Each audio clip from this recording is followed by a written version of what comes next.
The chandeliers glowed like small suns above the ballroom, their crystals throwing shards of light across marble floors polished to a mirror shine. Rows of guests stood in gowns that sparkled like rivers of jewels. Tuxedos cut sharp against the haze of perfume and wine. The music had paused for a toast, but the silence was broken by a low laugh from Victor Lang, a billionaire whose voice carried farther than it should have. He leaned back in his chair, one hand cradling a glass of red wine, the other pointing lazily at Emily Carter. She was moving through the crowd with a tray of champagne, her black uniform simple, her hair tied back in a neat bun. He smiled the way men smile when they believe no one can touch them, and said loud enough for the whole room to hear that the maid should show them a dance. At first, the words seemed like another cruel joke. A ripple of laughter spread through the crowd, sharper than the clink of crystal. Some whispered, some smirked, and one woman in diamonds leaned into her friend's ear with a sneer. Emily kept her tray steady and her shoulders square. She set the glasses down on the nearest table without a tremor, though the room was already treating her like a spectacle. Victor rose from his chair and walked toward her with a grin that carried no warmth. He lifted his voice so even the far corners of the ballroom could hear. "Dance this waltz, or you're nothing." The words fell heavy, like a slap meant to leave no mark, but all the shame. The guests roared with laughter, and the polished floor beneath her seemed to tilt with the weight of their cruelty. Emily did not flinch. Her chin stayed level, her eyes calm, as if she were studying a storm she had already survived. The hall was alive with ridicule, but she stood as if the sound belonged to another world. The crowd leaned forward, waiting for her to stumble, to beg off, to collapse beneath their gaze. She did none of it. She breathed once, slow and even, and looked Victor in the eye without a word. The laughter echoed against the crystal walls, cruel and endless. But in the center of it all, Emily Carter remained still. The contrast was sharp, a maid surrounded by power and wealth, yet refusing to bend. The audience might not have realized it yet, but the balance of the room had begun to shift. What looked like weakness was something else entirely, something they had not expected. The music had not yet resumed, but the laughter had taken its place. Guests leaned across linen-covered tables, their voices dripping with arrogance as they turned Emily into their evening sport. One woman in a red gown whispered that a maid had no business stepping onto polished marble, while her companion in a tux chuckled that she probably only knew how to scrub floors, not spin on them. The words cut sharper than broken glass, and each one landed loud enough for her to hear. At the far end of the hall, the MC raised his microphone, like a toy, and grinned at the crowd. He announced that tonight's gala had an unscheduled comedy act, and the guests roared as if her humiliation were a prize they had purchased. Emily stood still at the center, her hands folded, her face calm, her body refusing to betray the weight pressing down on her. The ridicule swelled around her like a wave, yet she remained steady. Near the edge of the ballroom, a young waiter named Elliot clutched his tray so tightly the glasses rattled against the silver. His face had gone pale, his eyes fixed on Emily with worry. He shifted one step forward, ready to speak or act, but she caught his gaze for just a moment and gave a small nod. The signal was quiet but firm, a way of saying she was fine. His throat tightened as he stepped back, though his hands kept trembling long after. The crowd only grew harsher.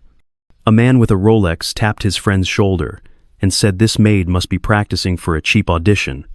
Another woman, painted in jewels, smirked that she would fall before the first turn, and the laughter that followed carried no kindness. It was the kind of cruelty that came easy to people convinced they were untouchable. Emily's chest rose with one measured breath, then another. She did not return their words. She did not bow her head. Instead, she stood silent in the storm, letting their laughter break against her without cracking. Beneath the weight of their contempt, there was a quiet strength that none of them cared to notice. But it was there, waiting. Emily stood at the center of the ballroom, the weight of 100 eyes pressing down as laughter rippled through the hall. Some leaned back in their chairs with smug delight, while others whispered cruel predictions about how fast she would fall. The air was thick with perfume, arrogance, and the certainty that she would buckle at any second. She lowered her eyes for just a breath, then lifted her chin with quiet steadiness. One hand moved to the hem of her plain black dress, and in a motion smooth as water she bent into a dancer's bow. It was not clumsy or hesitant, but exact. The kind of gesture that belonged on grand stages, not service floors. Near the corner, the old violinist froze, his bow hovering in midair. His lined face went pale as memory surged, for he had seen that bow before, under brighter lights and thunderous applause. His eyes widened, and for the first time that night, doubt broke the room's rhythm. A few guests shifted uneasily, their smirks faltering as if they sensed something they had missed. The laughter did not vanish all at once, but it cracked, thinned, and scattered into uneasy murmurs. The bow had landed like a quiet strike, precise and undeniable, leaving the crowd off balance. Emily straightened slowly, her posture firm, her silence louder than their mockery. The storm they had created no longer felt so certain. The first notes of the waltz drifted through the hall, slow and elegant. Carrying a weight that demanded precision, Emily lifted her arms with a calm grace and stepped forward, her foot landing exactly where it needed to. The shift was instant. Laughter began to fade into silence as her body flowed into rhythm like it had never left it. Victor grabbed her hand tightly. His smile stretched too wide as he spun her with unnecessary force. The crowd leaned forward, eager to watch her stumble, but she never faltered. Her steps landed sure and flawless, each movement sharper than the last, her balance unshaken, even as he tried to rattle her. The whispers started low, disbelief creeping into the faces that had mocked her only moments before. One guest muttered that this was impossible. Another stared in silence, as if trying to reconcile the maid with the dancer before them. Emily turned with the music, her frame steady, her expression calm. And for the first time, it was Victor whose steps grew sloppy. She shifted her weight and took the lead, guiding him through the floor with a control he could not disguise. The room had gone quiet now, the silence deep enough that each note of the violin seemed to cut the air. What began as a cruel challenge was no longer his. Emily Carter owned the dance, and the ballroom knew it. The waltz reached a sharp turn when a chair scraped across the marble floor.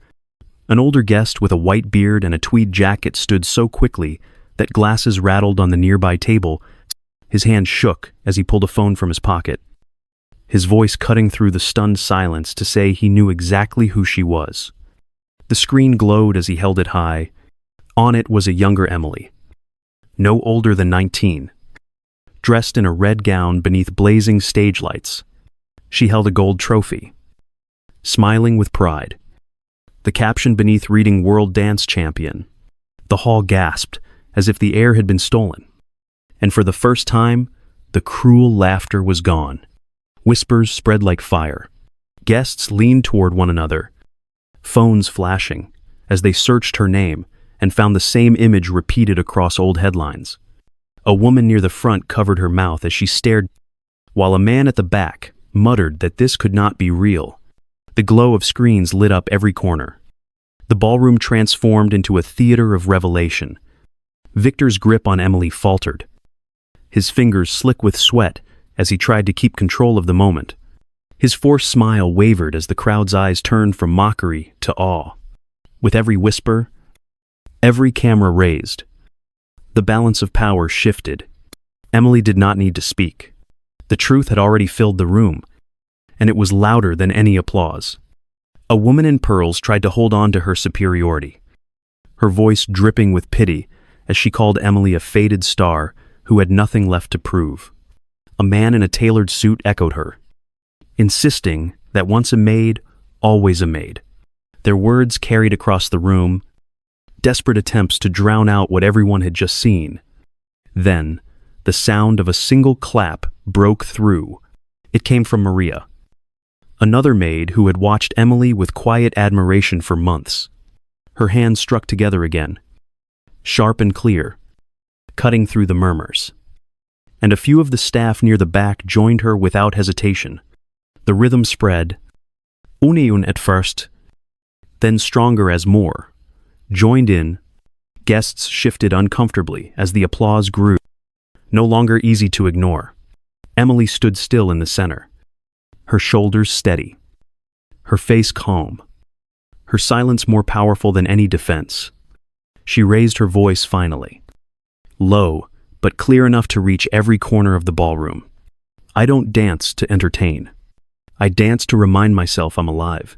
The words rang like a bell, simple and undeniable, leaving goosebumps in their wake. The crowd fell quiet, caught between shame and awe. Some lowered their eyes. Others stared at her, as if seeing her for the first time. The mockery had lost its strength, replaced by the sound of respect that had started with one maid's courage. The ballroom doors opened with a heavy thud that cut through the last ripples of applause. Heads turned at once. Conversations halted. And even the violinist lowered his bow as a tall figure stepped inside. Danielle Harper, a billionaire whose name was tied to theaters, museums, and every major stage in the city, walked forward with the calm stride of someone who never asked for space because it was always given. The atmosphere shifted instantly. Guests who moments ago had mocked Emily fell silent, their laughter collapsing under the weight of his presence. The woman in pearls glanced down at her necklace as if it had turned heavy. While Victor's grin froze at the edges, the air thickened with a new kind of anticipation, one born not of ridicule but of judgment. Daniel did not look at the crowd. His eyes found Emily where she stood in the center of the marble floor. Without pause, he crossed the room, his footsteps echoing against the glass and gold, each one pulling the attention tighter. Emily remained steady, her chin level, her breath even, her silence unbroken. When he reached her, he did something no one expected. He bowed. It was slow, deliberate, and deep, the kind of gesture reserved for legends rather than maids. Gasps swept through the hall, sharp and unrestrained. As the most powerful patron of the arts showed her public respect, Victor shifted uneasily, his hand still half raised, as if he meant to claim the moment back. The MC gripped his microphone but said nothing, his face pale under the lights. Guests who had sneered earlier avoided one another's eyes, some shifting in their seats, others clenching their glasses until the stems creaked. Daniel straightened and spoke with a voice that carried to every corner of the hall. If you wish, the grandest stage in New York will be yours tomorrow. His words landed with finality, leaving no room for doubt. Applause broke again, louder than before, rolling like thunder against the chandeliers. Emily did not smile or bow. She only nodded once, quiet and steady, the same way she had carried herself all night. In that instant, the balance of power was not just restored, it was rewritten, and the room knew it. The fallout began the very next morning.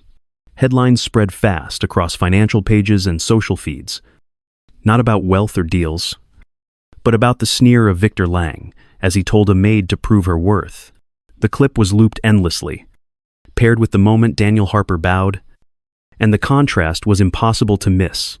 Within a week, one of Victor's biggest investors withdrew from a partnership, and by the end of the month, he was quietly removed from a board seat he had held for years. The MC fared no better.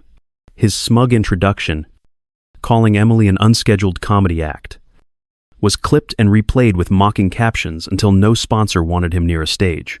Within days, his agency cut ties, citing unprofessional conduct.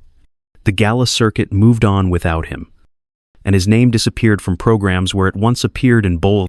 The hedge fund wife, who had whispered that Emily would fall before the first turn, found herself uninvited to the next round of charity galas. Screenshots of her smirk spread online, paired with the line she thought no one else had heard. Her social media, once full of designer dresses and weekend brunches, went quiet after the comments turned sharp and unforgiving. Clips of the night flooded TikTok, Instagram, and YouTube, each one cutting between Emily's flawless turns and the jeers that preceded them. A caption trended for days, "She's nothing," followed by a clip of her leading the dance. What was meant to be humiliation became a viral lesson in dignity, and the internet had no patience for the ones who mocked her. The consequences were not loud or dramatic. They arrived through quiet phone calls, canceled contracts, and invitations that never appeared again.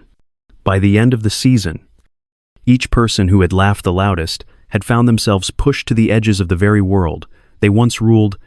Cruelty had circled back, not with fanfare, but with precision. Emily never spoke of it. She did not read the comments or check the clips. While others measured their loss, she carried herself with the same quiet strength as that night, leaving justice to unfold on its own. For those who mocked her, the laughter had stopped, and it was not coming back. The studio was small and tucked above a laundromat, its wooden floor worn smooth from years of footsteps. Emily unlocked the door early in the morning, the air still carrying the faint smell of detergent from below. She set her bag down, laced her shoes, and stood alone before the mirrors, her reflection looking back without judgment. Her first steps were hesitant, the body remembering but not yet trusting. She moved slowly through familiar sequences, pausing to steady herself when her balance wavered. The silence was heavy at first, but each turn loosened it, each measured step letting her breathe again. Sometimes she saw her sister's face in the glass, clapping from the front row of a stage years ago. The memory was both sharp and comforting, reminding her of the voice that once said she would make the world cry with her dance. Emily did not speak of it. She let the memory live quietly in her rhythm, a presence that guided her without words. Days passed into weeks, and the room filled not with applause, but with her own persistence. She came each afternoon, sometimes leaving with her shirt damp from sweat. Sometimes with tears she refused to wipe until the door was locked behind her. Healing was not sudden, it was steady, found in the repetition of every practiced line. One evening, a knock at the studio door startled her. A girl, no older than 16, stood there, holding a pair of worn ballet slippers pressed against her chest.